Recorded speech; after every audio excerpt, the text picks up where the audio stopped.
কক্সবাজারে নিষিদ্ধ ঘোষিত সংগঠন আওয়ামী মোটর চালক লীগের প্রভাবশালী নেতা মফিজুর রহমানের বিরুদ্ধে চাঁদাবাজি এবং সাধারণ মানুষকে গুলি করার হুমকির অভিযোগ উঠেছে। ঢাকা থেকে পালিয়ে এসে মেরিন ড্রাইভ সড়কে বিআরটিসির দায়িত্ব পালনের আড়ালে তিনি বিভিন্ন হোটেল থেকে প্রকাশ্যে চাঁদাবাজি এবং নাশকতার পরিকল্পনা করছেন বলে জানা গেছে। ইতিমধ্যে তার অপকর্মের ভিডিও ফুটেজ গণমাধ্যম কর্মীদের হাতে আসায় এলাকায় ব্যাপক চাঞ্চল্যের সৃষ্টি হয়েছে। আরাফাত শিকদারের প্রতিবেদনে দেখুন বিস্তারিত।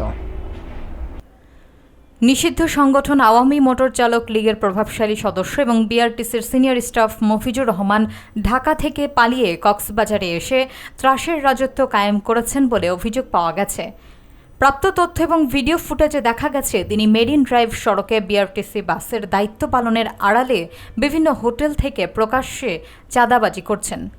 বিআরটিসির ঊর্ধ্বতন কর্মকর্তারা জানিয়েছেন, মফিজুর রহমান তার দলীয় প্রভাব খাটিয়ে বর্তমান কর্মকর্তা কর্মচারীদের নিয়মিত হুমকি ধামকি দিচ্ছেন এবং সাধারণ মানুষকে দিনে দুপুরে গুলি করার ভয় দেখাচ্ছেন।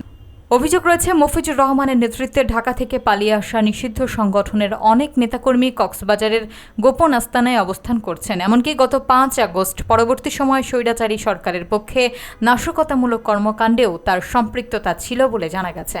ইতিমধ্যে তার এসব অপকর্মের বিরুদ্ধে কক্সবাজার সদর মডেল থানায় অভিযোগ দায়ের করেছেন বিআরটিসির একজন সিনিয়র কর্মকর্তা। সংশ্লিষ্টরা আশঙ্কা প্রকাশ করেছেন, এই চিহ্নিত চাঁদাবাজ এবং সন্ত্রাসীকে দ্রুত গ্রেফতার করা না হলে পরিবহন সেক্টর মারাত্মক ঝুঁকিতে পড়বে।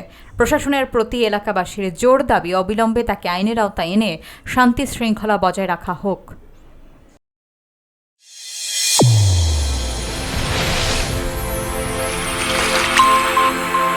চ্যানেল A1 হৃদয়ের স্পন্দন।